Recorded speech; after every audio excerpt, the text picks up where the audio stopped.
기도합시다. 주님, 오늘도 우리 가운데 오셔서 말씀하시옵소서. 이 시대에 우리에게, 나에게 필요한 말씀으로 들려지게 하시고, 이 말씀이 내 삶의 미래를 변화시킬 수 있도록, 정말 참다운 삶이 될 수 있도록, 주님 앞에 진정한 삶이 무언가를 한번 깊이 도전받는 귀한 시간 되게 하여 주시옵소서. 예수님의 이름으로 기도하옵나이다. 아멘.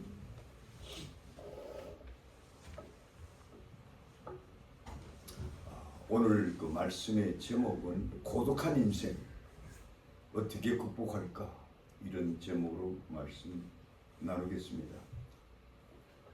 지금부터 십수년 전에 제가 처음으로 이곳에 목회지를 결정하고 사역을 시작할 때에 한 번은 우리 성교관교 바로 가까이에 있는 밀스 칼리지 대학 총장이었던 짐 화이트 씨가 한 만찬선에서 이런 내용의 설교를 하는 것을 제가 들었습니다.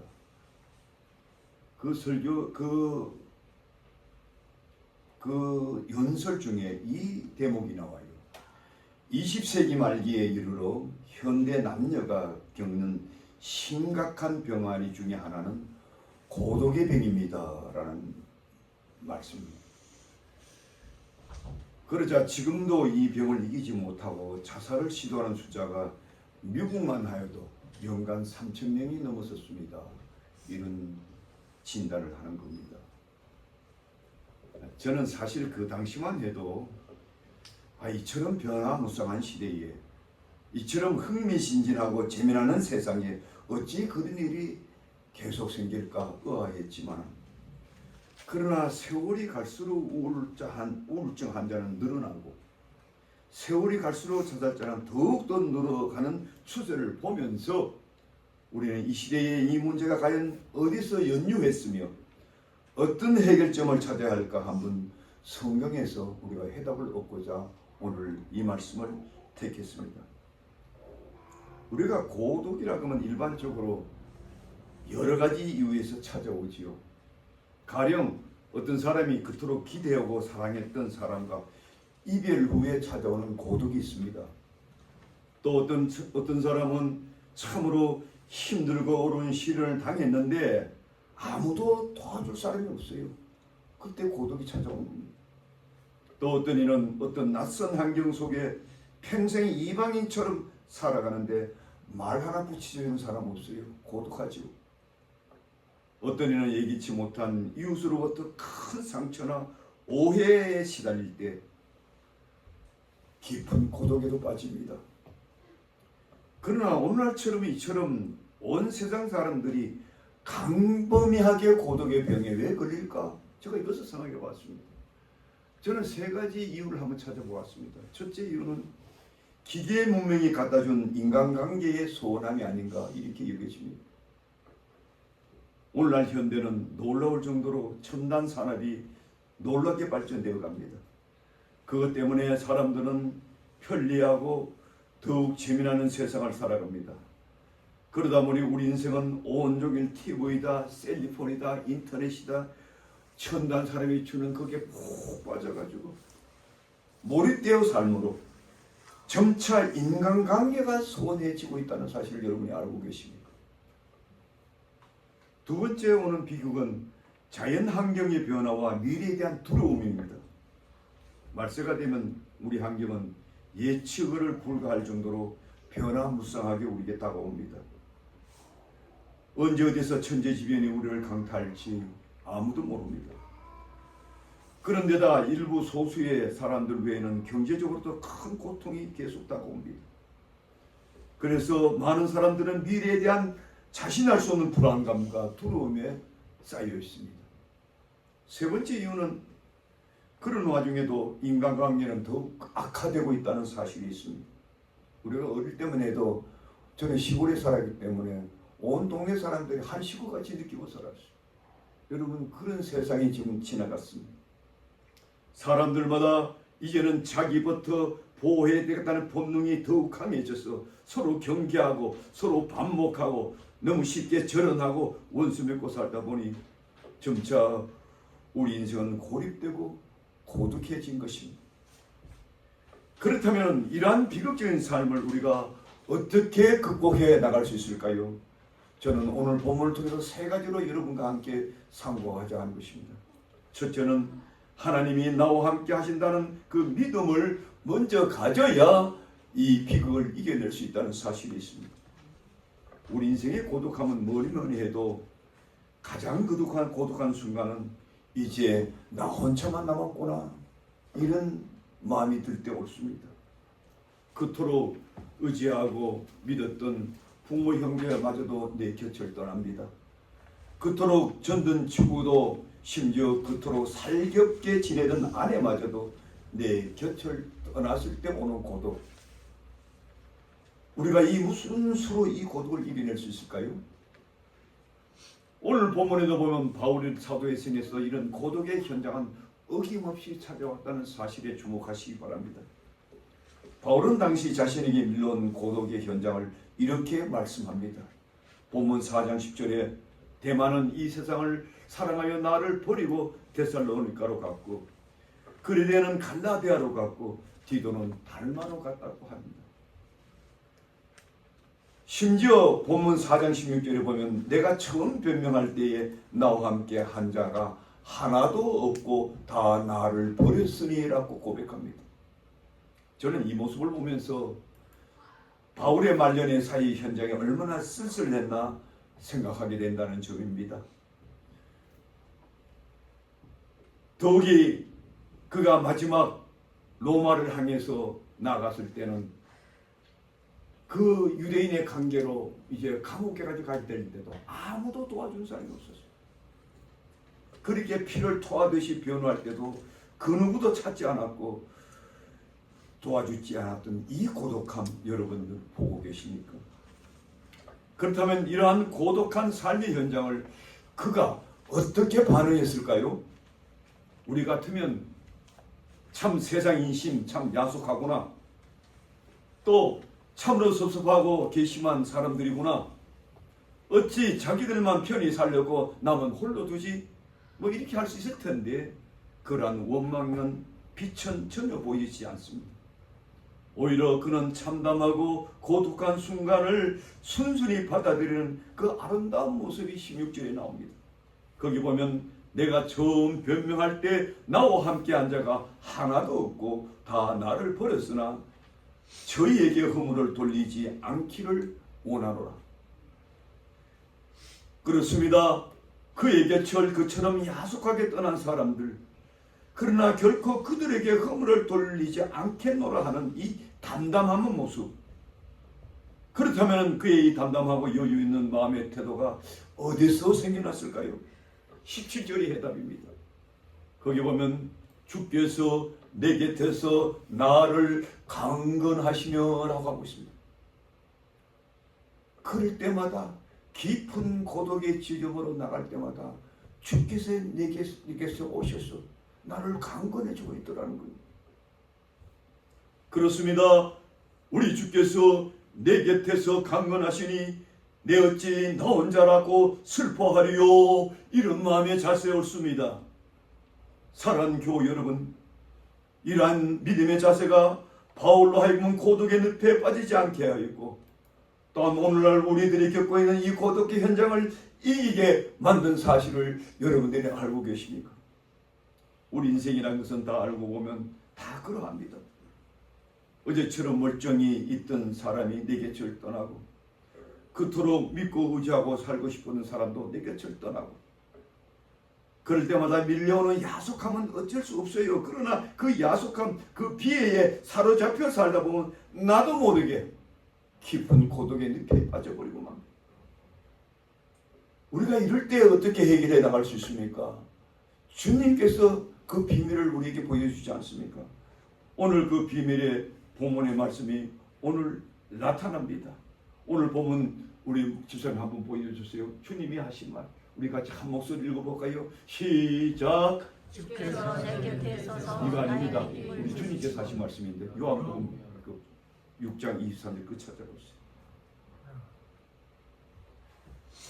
시작. 보라 너희가 다 각각 제 곳으로 흩어지고 나를 혼자 둘 때가 오나니 벌써 왔도다. 그러나 내가 혼자 있는 것이 아니라 아버지께서 나와 함께 하시느니라.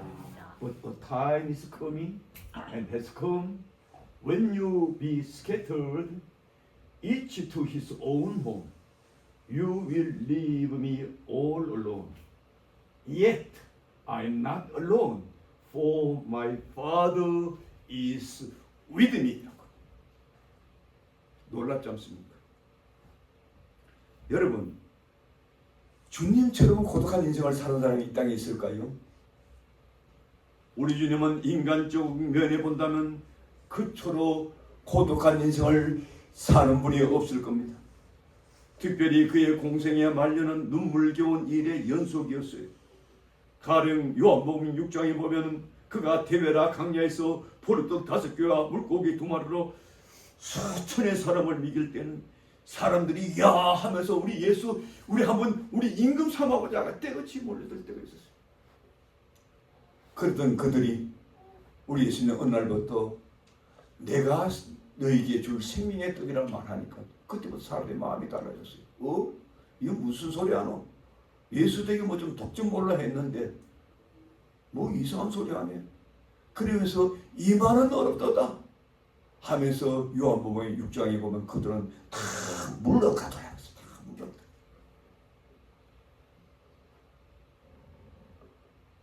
어디뿐입니까? 주님이 공생의 말년에 이르자 자주 그가 앞으로 닥쳐올 십자가의 고난을 이기하자 가룟 유다는 싹 변신을 해가지고요 은 30냥에 예수를 팔아먹을 계획을 합니다.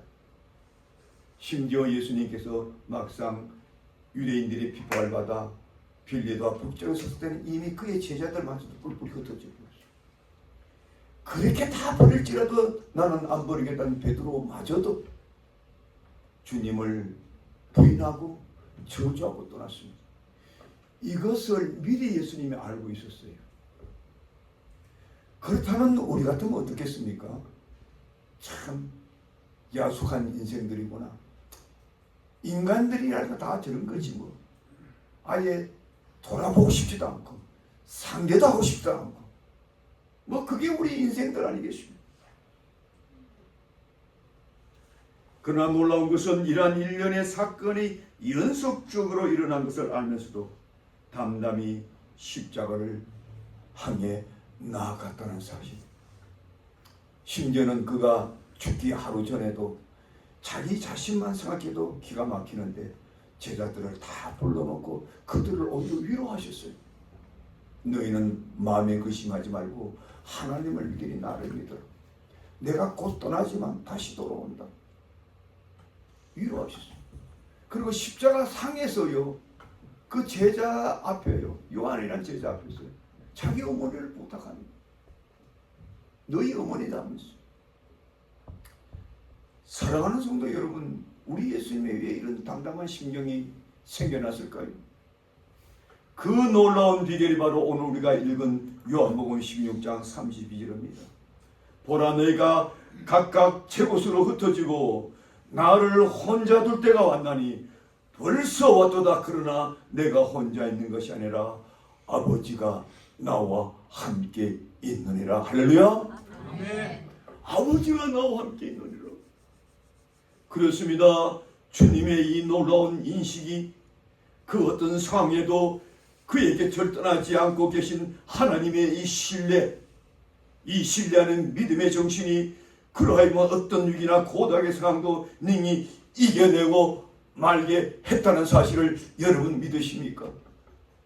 오늘날 우리 주위는 혼자라는 이 고독 속에 얼마나 많은 사람들이 병활이 하는지 몰라요. 근데 그들이 정말 예수를 만났다면, 정말로 참 신앙으로 본질로 돌아왔다면 반드시 극복할 수가 있는데 우리 주님을 멀리하고 세상을 향해 나가고 그래도 뭐 다른 이 문제가 해결될까 그 기대하다가 다 그냥 패퇴하고 실망하고 고독하고 나중에 스스로 죽음으로 몰고 가는 거예요. 그게 세상입니다. 그러므로 우리 모두 기억하면서 삽시다. 우리 인생은 워낙 때가 되면 이러한 고독의 삶의 현장을 만날 수 있다는 사실입니다.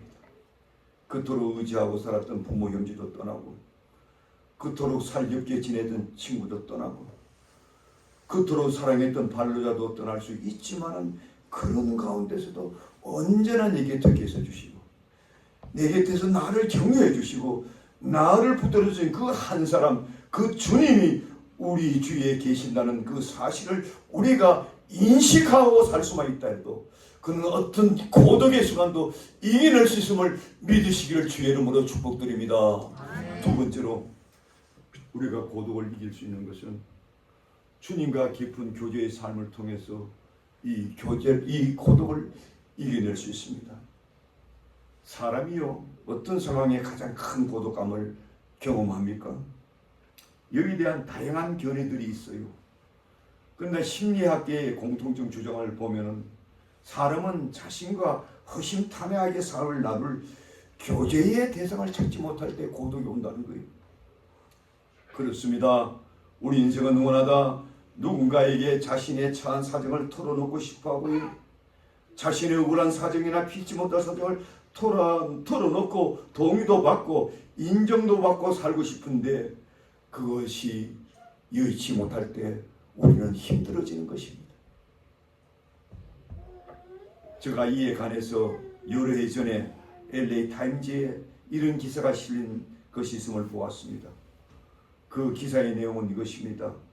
어느 노파 할머니가 올린 기사인데 그 내용을 들어보면 참으로 처절합니다. 그는 이런 내용을 그 편지에 써서 붙였어요. 어떤 내용이냐? 나는 지금 외로운 사람입니다. 나는 누구한테 편지 한 장도 쓸 수 없습니다. 왜냐하면 내 편지를 받아볼 사람이 없기 때문입니다. 아무도 내 아파트를 찾아줄 사람도 없습니다. 아무도 나에게 전화 한 통 줄 사람도 없습니다. 아무도 내 생일을 기억해 줄 사람도 없습니다. 그래서 나는 이 한 통의 편지를 우체국에 붙입니다. 이 편지를 받아보는 사람이 있으면 저에게 전화 한 통 해줄 수 없을까요? 그리고는 그 편지 안에는 몇 개의 우표와 한 단의 지폐가 들어있더라는 거예요. 자, 얼마나 대하고 싶으면 이런 편지를 다 썼을까요? 그러나 사실은 지금 이 지구상에 얼마나 많은 사람들이 이 노파처럼 진정한 대화의 상대를 얻지 못해서 고독한 인생을 살지 모릅니다. 그렇다면 우리 인생은 왜 이처럼 교제의 대상이 필요할까요? 그것은 바로 우리 인생은 인격적인 존재로 지음을 받았기 때문에 옳습니다. 우리 인생이 인격적으로 지음받았다는 이 사실은 우리 인생에는 누구나 다 우리의 삶을 인격적으로 나눌 상대자가 있어야 함을 뜻하는 것이에요. 이게 중요해요. 내가 하나님께 인격적으로 지음받았다면 왜 하나님께서 우리에게 인격적으로 주음을 줬을까? 그거는 너희가 이제부터는 인격자를 만나서 진정한 삶을 한번 누려보라는 거예요. 이게 인생의 본질이에요. 이 비밀을 여러분 알고 계십니까? 알고 예수를 믿습니까?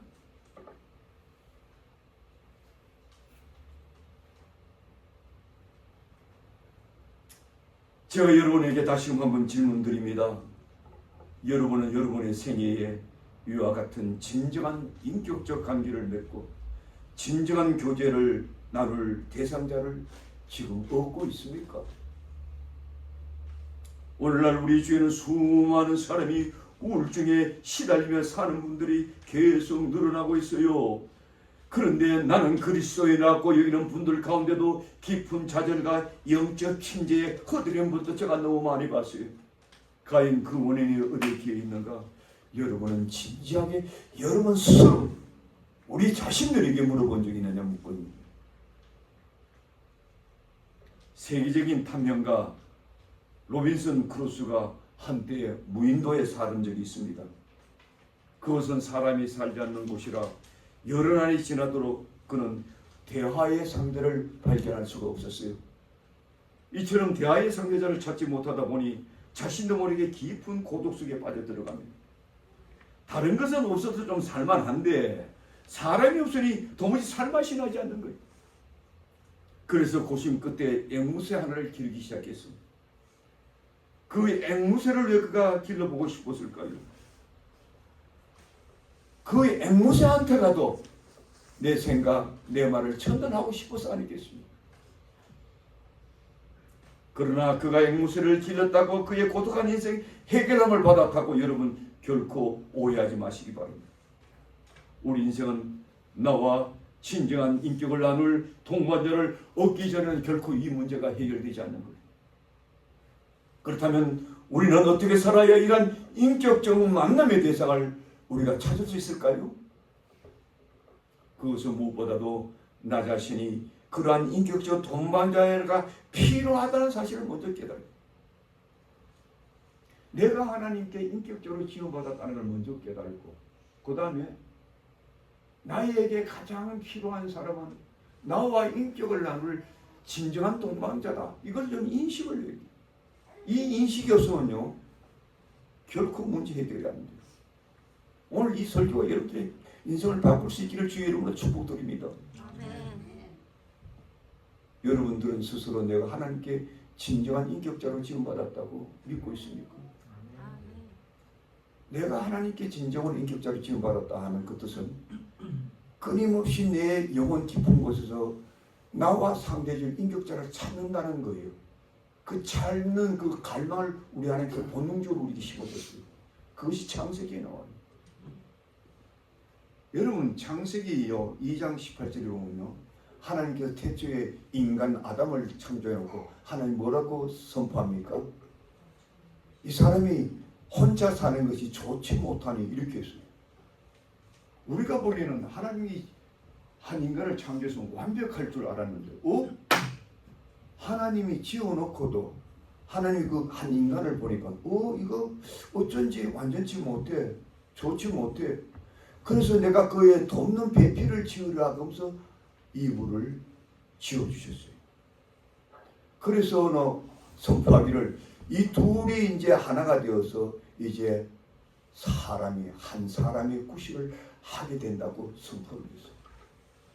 여러분 이 비밀을 오늘날 사람들이 알고 결혼합니까?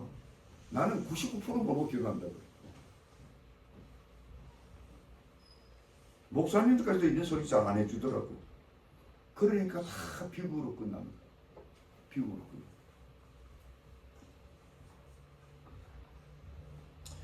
그러면 우리 인생이, 우리 하나님 보시기에 우리 인생이 좋지 못하다는 이 뜻이 무엇입니까? 이 다양한 뜻이 있어요. 그러나 그 중에 가장 중요한 뜻이 뭐냐면요, 홀로는 완전치 못하다는 뜻이에요. 왜 하나님께서 부부를 만나게 해준지를 아세요? 인간으로서 50%밖에 구실을 못하니까, 그리고 50%의 구실을 만나게 해서 하나의 100% 완전체를 만드는 거야. 그런데 그걸 알고 겪어낸 사람들이 과연 이 세상에 몇이 될까요? 그것은 어떤 한 남자와 한 여자의 결혼만 뜻하는 게 아니에요. 우리 모든 인간의 관계가 그렇게 형성됐을 때 비로소 인간다운 삶이 된다는 뜻입니다. 믿습니까? 믿으면 아멘 하세요. 굉장히 중요한, 이 철학자도 이거 안 달아요. 성경을 모르기 때문에. 여러분 철학 박사가 이런 거 다룬 걸 봤어요? 다룰 수가 없어요. 성경만이 말해주기 때문에 그런 거예요. 그래서 여러분들 주일마다 나와 있더니.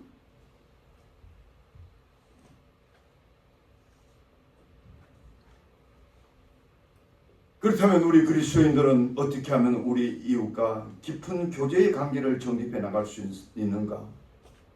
그것은 우리가 주님으로부터 해답을 얻어야 되는 것입니다. 그러면 주님은 어떤 삶을 살았을까? 지난번에 조금 전에도 상고했지만 주님만큼 고독한 인생을 지내본 적이 있습니까? 그래보다 불구하고 그는 결코 고독한 인생을 산 분이 아니라는 사실이 있습니다. 왜 그것이 가능했는가? 그는 이미 이 땅에 우리를 구원하러 오기 이전에 천성에서 우리 성부 하나님, 천성에 누가 계십니까? 성부, 성자, 성령 하나님. 그 성령, 성부, 성자 하나님 그 관계 속에서 아주 신령하고도 놀라운 인격적 교제를 나누고 있었어요. 그러면 이 땅에 오셨으면 그럼 인격이 나눠 떨어졌는가? 절대 아니에요.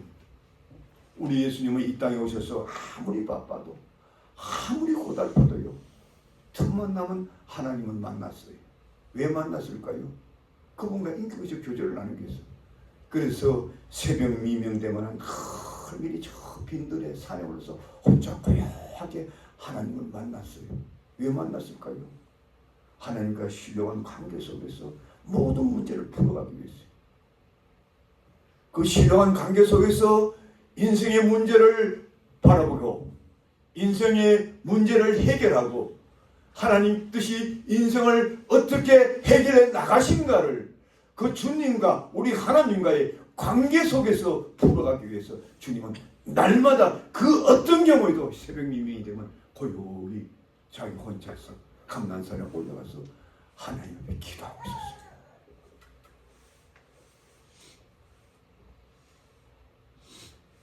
심지어는 우리 예수님께서 죽음이 임박하여오자 그 전날 밤에 제자들 다 불러 모았어요. 그들의 발을 씻었어요. 그리고 그들을 놔두 혼자 감난산에 올라서 하나님께 깊은 기도를 드립니다. 무슨 기도를 드렸을까요? 그 중에 아주 놀라운 내용을 지금 소개합니다. 요한복음 17장 21절에 보면 이런 기도를 하나님께 올려드립니다. 아버지여, 아버지께서 내 안에 내가 아버지 안에 있는 것 같이 저들도 다 하나가 되어 우리 안에 있게 하사 세상으로 아버지께서 나를 보내신 것을 저들로 믿게 하옵소서. 내게 주신 영광을 내가 그들에게 주었사오니 이는 우리가 하나 된 것 같이 그들도 하나 되기를 원하나이다. 곧 내가 그들 안에 있고 아버지께서 내 안에 계시어 그들로 온전함을 이루어 하나가 되려 함은 아버지께서 나를 보낸 것 같이 나도 저들을 보내고 아버지께서 나를 사랑하신 같이 그들도 사랑하는 것을 세상으로 알게 하려 함이라. 여러분, 이 내용이 무슨 내용인 줄 압니까? 얼마나 그 기도 속에 하나님과 예수님의 그 친밀한 관계, 천성에서 그 하나님과 온전한 하나에 된 그 관계가 이 땅에 와서도 그대로 재현되고 있는 거예요. 이렇게 재현될 수 있도록 하나님 저들을 도와주세요. 저들이 이제 뿔뿔이 흩어지고 둘러서 흩어지고 자기 혼자 먼저 살겠다고 도망가고 그렇더라도 하나님 당신의 사랑을 저들에게 보여주시옵소서. 결국은 저들이 하나가 되었을 때, 저들이 인격적으로 한 마음이 되었을 때에 오순절날 성령 받아서 진정으로 인격의 교제가 성령을 통해서 하나로 나타날 때에 하나님 역사가 바뀌고 세상이 바뀌고 기적이 일어날지 않겠습니까? 이런 기도예요. 놀라운 기도입니다. 여러분들의 세상의 인간관계를 어떻게 하고 삽니까? 그저 좋은 친구 만나가지고 허허하하하고 밥 한 번 먹고 또 뭐 어떤 친구는 좀 나한테 잘해주면 아이고 저 친구 평생 친구 삼아야 되겠다. 근데 뭐 그런 친구가 뭐 거의 있습니까? 또 있어도 한두 번이지 평생 그렇게 해줍니까? 오히려 나를 상처를 내고 나를 속이고 나를 비난하고 나를 그냥 못살게 굴고 뭐 덕지덕지 그런 사람으로 둘러싸여 있는 것이 인생 아닙니까? 그래서 우리 인생이 고독해지는 거 아시겠어요? 이 관계의 문제예요. 우리가 인간의 비극을 깊이 들어가 보죠. 다 관계의 비극이지. 관계의 비극.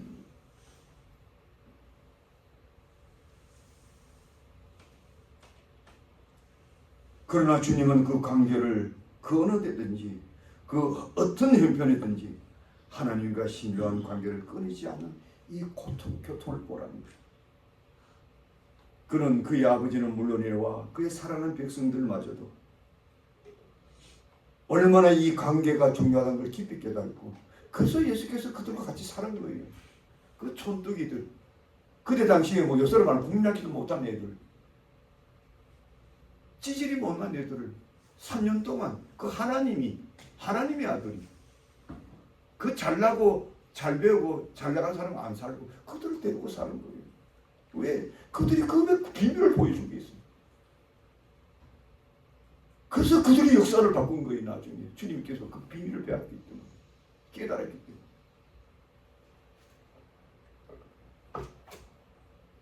제가 이 하나님께서 18년 전에 이 성경관을 그냥 하늘에서 뚝 떨어지듯이 흘러놓고 이 공동체를 제가 시작할 때만 해도 제가 하나님께서 저에게 그런 비밀을 주셨다는 걸 저도 모르고 있었어요. 너무너무 힘들어서 산에서 100일 기도 안 하니까 뭐 교회를 줄 줄 알았는데 이 무슨 방이 여기 오니까 전부 방으로 되어 있더라고요. 깜짝 놀랐어요. 그래서 저는 속으로 아이고 뭐 방이 많으니까 이제 선교사 자녀들, 목사 자녀들 이제 유학 들어오면 좀 이렇게 거주하게 있으면 좋겠지. 뭐 이렇게 단순하게 생각했는데 그 다음에부터 물려오기 시작한 사람들은 정말로 제가 그들을 붙들어주지 않으면 한 발짝만 더 나가면 다 낭떠러지 떨어져요. 요런 사람은 골래서 보내주는 거예요.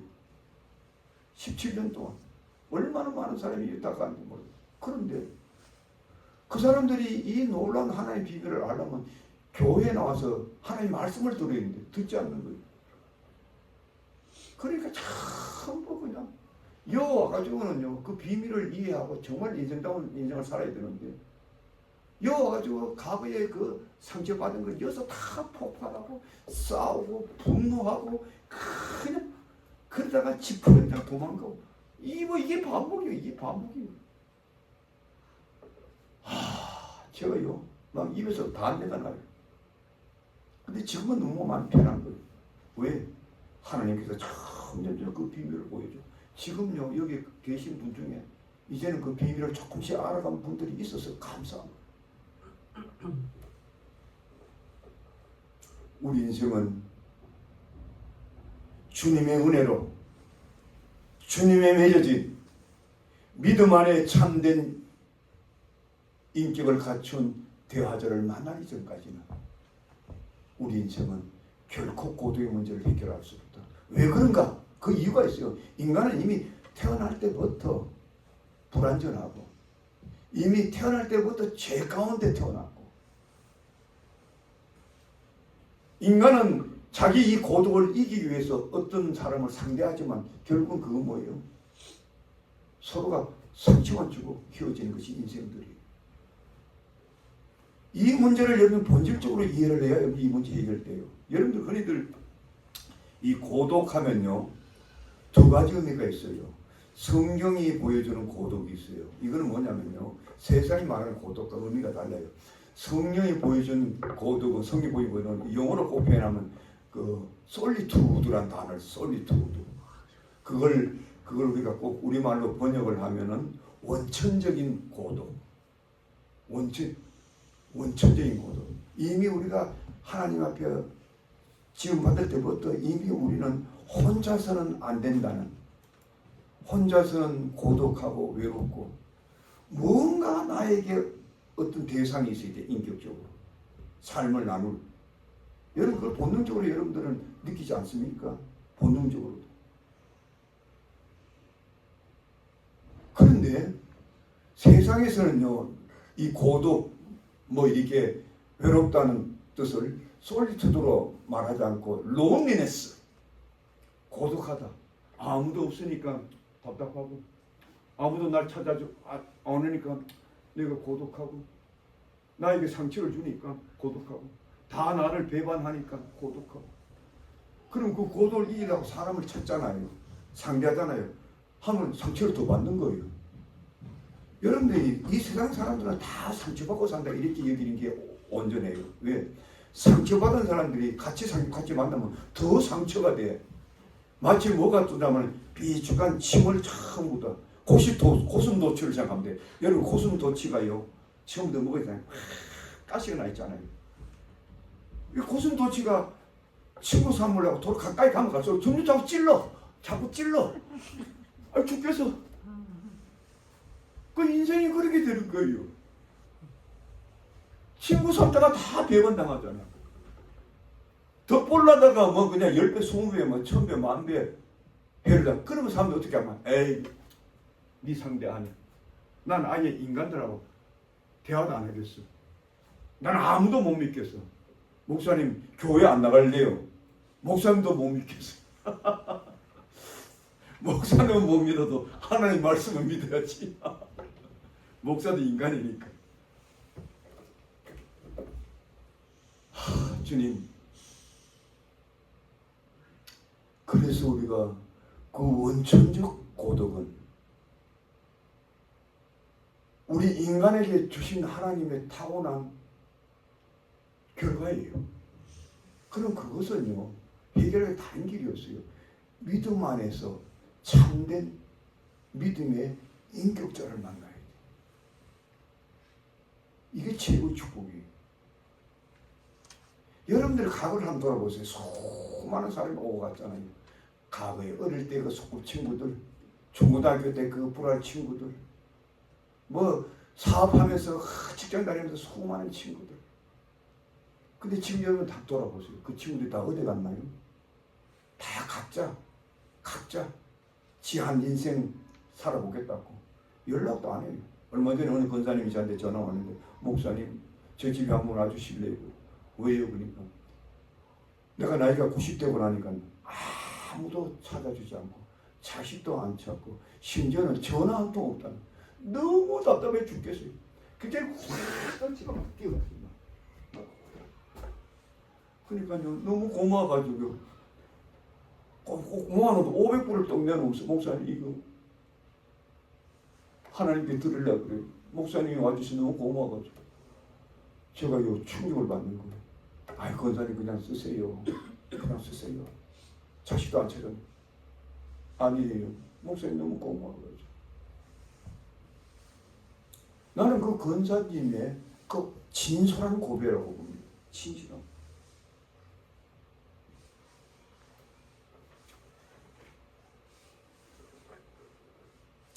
그래서 우리는 늘 주님 앞에서 마음의 문을 열고 내가 진정한 인격자로 살 뿐 아니라 그 진정한 인격을 가진 사람들을 나에게 진정한 친구로, 나의 진정한 형제로, 나의 진정한 배우자로 허락해 주실 때 그것이 진정한 삶 같은 삶이 돼요. 다른 시작이 없어요. 저도 인생을 살 만큼 살아봤잖아요. 제가 목사 이전에 저도 70평생이 넘도록 살았잖아요.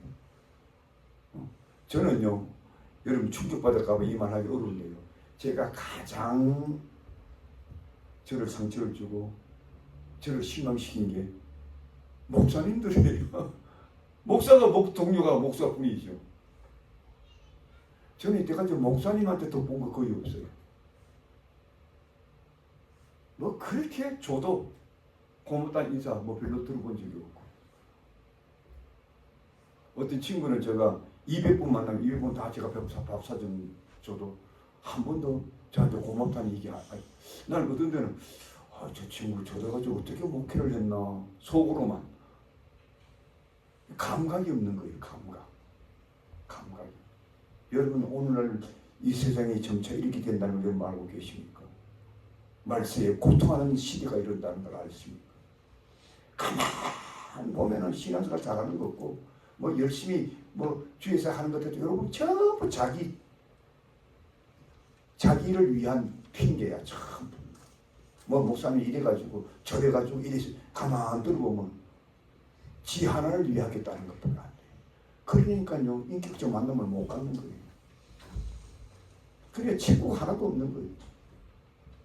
정말로 진정한 인격을 나눌 친구를 만날 수가 없는 거예요. 여러분 이 비극을 여러분 아십니까? 그걸 알면 지금부터 저하고라도 친구가 되어보세요. 손 목사하고.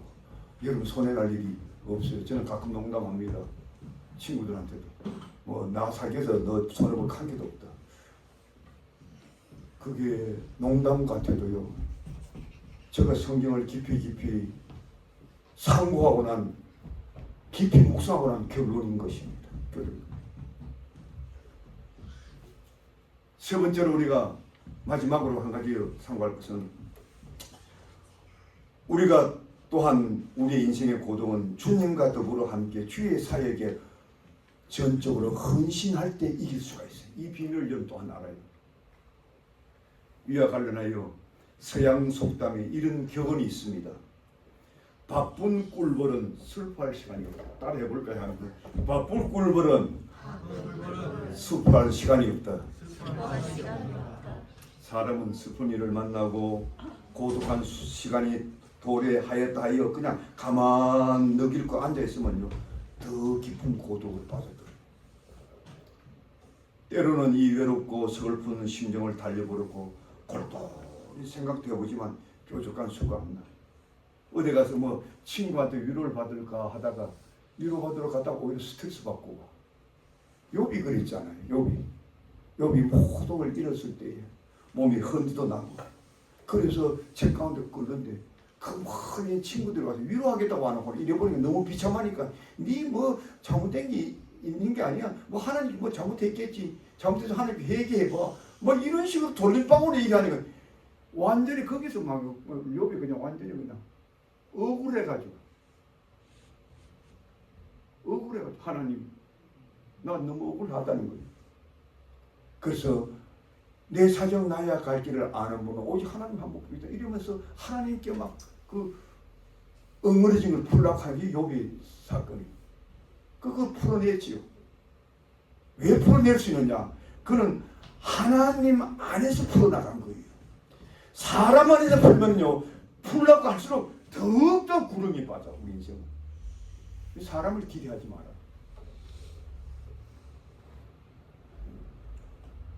사람을 기대하면 안 돼. 더 수렁이 빠져. 그러면 어떻게 하면 이 문제를 해결할 수 있을까요? 주의를 한번 열심히 해보는 겁니다. 시험 삼아 해봐도 좋아요. 힘들고 난처하고 도무지 해답이 주어지지 않을 때 오히려 주님의 일에 몰두해보라는 거예요. 우리는 이러한 삶을 바울의 삶 속에 발견할 수가 있어서 그러합니다. 바울은 그 누구보다도 고독한 인생을 걸어간 장원 아닙니까? 그는 평생 동안 주님을 위해 사는 동안 결혼도 하지 않았어요. 주님을 위해 사느라고 집 하나 없이 늘 떠돌이 신세였어요. 그렇다면 그의 사역의 현장은 어땠을까요? 늘 핍박에 시달렸어요. 심지어 죽을 고비도 한두 번 겪은 게 아니에요. 그렇다면 그는 누구 못지않게 고독의 늪에 시달리며 살아야 할 텐데 놀랍게도 그의 그런 흔적은 전혀 보이지 않습니다. 왜 그랬을까요? 그것은 바로 주님을 위해서 전적으로 헌신하면서 인생을 살았기 때문에 이 모습을 보여준 내용이 오늘 봉독한 디모데후서 오늘 여러분 같이 봉독한 그 4장입니다. 디모데후서 4장에 보면 바울은 마지막 후년의 생애를 로마 감옥에서 보낸 것을 알게 되는데 그때는 이미 연령도 노쇠할 때고 그 많은 선교 동료들도 그가 당한 어려움을 보고 하나둘 등지고 떠난 뒤 그는 그 칙칙한 감옥에 갇혀 있는 신세요. 당시에는 살을 애는 듯한 추운 겨울입니다. 그러니 당시 먹을 것도 변변치 못하고 입을 것도 제대로 없고 이런 삶을 지속하면 누구나 감당할 수 없어요. 그런데 놀라운 것은 이런 상황을 비관하지 않고 우울해하지도 않고 무언가 자기가 마땅히 해야 될 일이라고 아는 것을 그냥 전념하고 있는 그 모습이 오늘 4장 11절부터 나와요. 여러분 한번 봐줍시다. 4장 11절에 13절에 한 목소리 읽고 내가 결론을 내릴게요. 4장 11절에 13절 한 목소리로 시작. 누가 나와 함께 있느니라. 내가 그의 마음을 괴로워라. 그가 내가 내일의 유익하라. 그 다음에 부인을 예배소로 보내온다. 그 다음에 내가 올 때에 내가 드로아의 과부의 집에 있는 것 그것을 가지고 또 책은 특별히 가죽종이었던 것을 가져오라. 여러분 이 내용을 읽으면 무엇을 느낍니까 여러분들? 그렇게 비참하고 그렇게 고독하고 그렇게 답답하고 도무지 뭐 기쁨이라고 찾을 수 없는 상황인데 뭔가 굉장히 열중하는 거예요.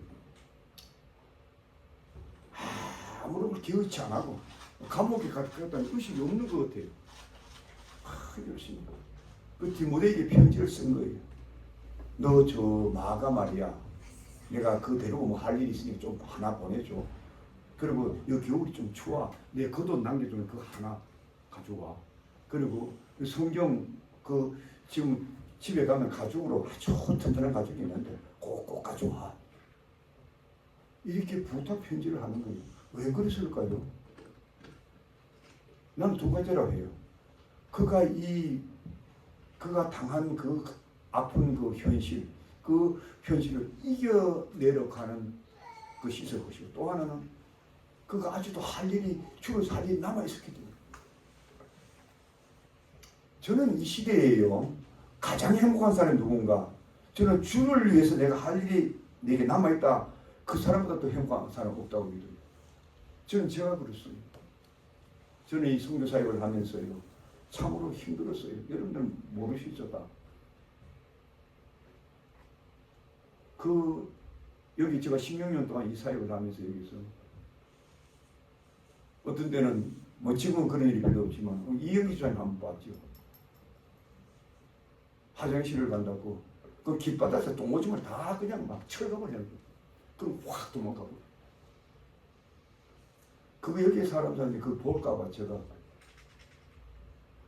그냥만 옷을 다 벗어, 저 난닝구도 벗어가지고 하늘에 저희 아내가 그 모습을 보더만 기절초봉을 왁 하면서 도망가. 그 제가 아무한테 얘기 안 했어요. 그 유일하게 그 장면을 딱 한 번 봐주고 여기 이영기 집사님. 그날 아침 6시인데 하면 그때 딱 보고 깜짝 우리 집사님이 참 집착하고 참 정말 착하시더라고. 나는 이때까지 같이 사는 중 이렇게 착한 사람 처음 봤었죠. 목사님 빨리 치우자. 여기 아무도 지금 안 본다고.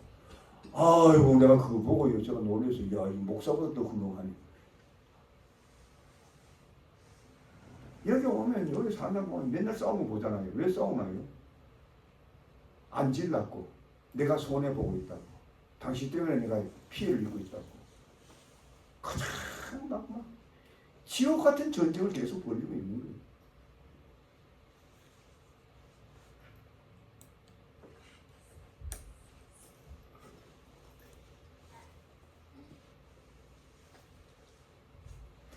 바울 사도는 그 아주 인간적으로 견딜 수 없는 그 열악한 환경 속에서 그 옛날에 그 뭐 감옥에서 얼마나 칙칙하고 냄새나고 막 오줌 똥 냄새가 나고 그런데요 얼마나 주일에 전력했느냐. 그 세계 그 교회 역사가의 얘기를 들어보면요 바울이 그 감옥에서 2년 동안 그 로마에서 있을 동안에 한 일이 그가 평생 자유롭게 하나님의 복음 전하는 것보다 더 큰 일을 많이 했다. 한 2년 동안. 그 예를 세 가지 들어요. 첫째는 그는 그의 사역하는 가운데 가장 기도를 많이 하는 시간을 그때 가졌다. 여러분 주일 중에요 가장 놀라운 일이 뭡니까? 기도하는 거예요. 여러분들 기도하지 않고 주일을 했다. 여러분 그거 다 거짓말입니다. 기도가 주일이에요. 우리 예수께서 그랬잖아요. 많은 사람들이 주일을 하겠다 할 때 너 나를 믿는 게 주일이다 했잖아요. 믿음도 없으면서 뭘 주일을 합니까? 그거 안 되는 거예요. 그 바울은 기도로서 역사를 바꾼 거예요. 두 번째는요. 그때 당시에 로마 시대는 군사 정권이 지배하는 시대인데 그 세계를 정복했잖아요. 군권으로. 그 군권을 가는 병사들을요 2년 동안 일개 연대 세력을 만났다는 거예요. 그렇게 복음을 전했다는 거예요. 역사학자들은 그렇게 대충 짐작해요. 어떤 사람은 사단병력이 넘는다고도 말해요. 로마가 달리 복음화되어 있습니까? 로마가 전 세계를 정복하면서 전부 기독교를 다 비판했는데 얼마 안 가지고 콘스탄틴 대제가 왕이 됐을 때, 그 황제가 됐을 때 이 로마가 기독교가 되어버리는 거예요. 그래서 서양이 전부 기독교가 된 거예요. 그 바울이 뿌리는 그 감옥에서 뿌리는 씨앗입니다. 그리고 마지막으로 로마 이 바울사도는 그 감옥에 있으면서 지옥 같은 옥천 서신이라는 거예요. 위에 있어서 빌립보서 골로새서 디모데전서 이 옥중 서신을 남겨놓으므로 오고 오는 모든 주의 종들에게 지침이 되고 있는 거예요. 모든 성도들에게 참 성숙한 그리스도인들.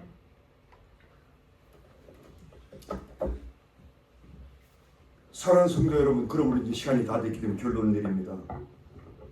그러면 우리도 어려울 때일수록 더욱더 주님을 가까이 하자는 거예요. 어려울 때일수록 더욱더 주의 사에게 우리 자신을 바쳐보자는 거예요. 갈수록 세상의 인심이 야박하고 갈수록 나를 도와줄 사람이 없고 나를 찾아줄 사람이 없다 하더라도 실망하거나 좌절하지 말자는 거예요. 그래야 될 이유는 모든 사람이 내 곁을 떠날지라도 주님만은 내 곁을 떠나지 않기 때문이에요. 그분은 우리 곁에 계실 뿐 아니라 고독한 우리에게 끊임없이 나와 인격적인 교제를 하자고 지금도 다가오고 있다는 걸 여러분 아십니까?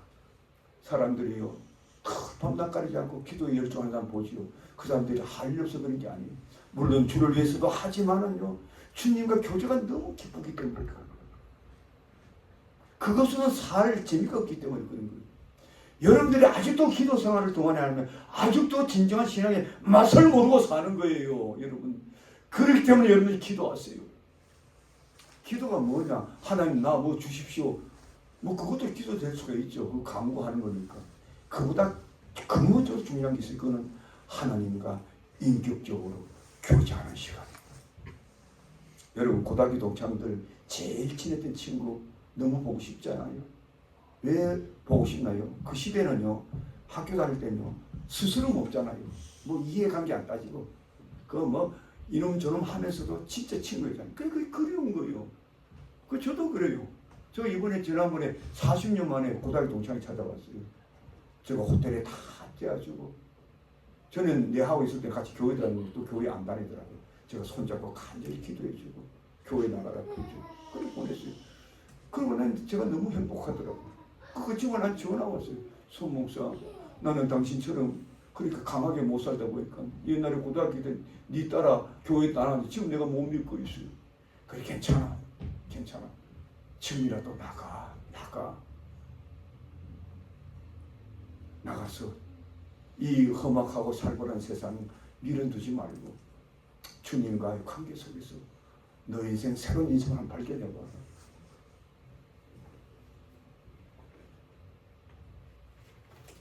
그리고 우리가 주를 위해서 무엇이라도 할 수 있다는 이 자체가 가장 행복하고 이 험악한 세상을 이기게 만들고 승리하게 만든다는 것. 그래서 이 갈수록 고독의 병에 시달려서 살아가는 우리 인생들이 진정으로 구원받고 정말로 우리가 참된 삶다운 삶을 살려면 우리 예수 그리스도 안에서 믿음으로 그분과 교제함으로 그의 사에게 전신천신함으로 반드시 여러분들은 그 고독을 극복하고 승리하는 삶이 되시길 주의 이름으로 축복드립니다. 기도합시다. 아버지 하나님 감사합니다. 부족하고 죄 많은 정도 이곳에 미국에 유학 들어왔다가 숱한 고통도 받아봤고 경제적으로 그 좋은 친구들도 다 잃어버리고 또 교회를 맡다가도 수많은 성도들이 나를 배반하고 돌아가는 것도 봤고 정말로 앞을 봐도 뒤를 돌아봐도 나를 도울 자가 한 사람도 없구나 느낄 때도 한두 번이 아니었지만 그럴 때마다 넉넉히 내 곁에 계셔서 나를 위로해 주시고 격려해 주셨고 지켜주셨고 손 목사야 내가 있지 않느냐 내가 너의 가장 귀한 친구가 되지 않겠는가 아무 염려하지 마라 두려워하지도 말라 그저 내 일에 내가 네게 맡겨준 그 일에 전심전력하거라. 아버지 하나님 이러한 놀라운 하나님의 주님의 음성을 우리가 날마다 들으면서 이 살벌하고 거칠고 고통한 인생 우리 모두가 함께 극복하며 승리해 나갈 수 있도록 우리 모두를 축복하여 주시옵소서. 예수님 이름으로 축복드리며 기도하옵나이다. 아멘.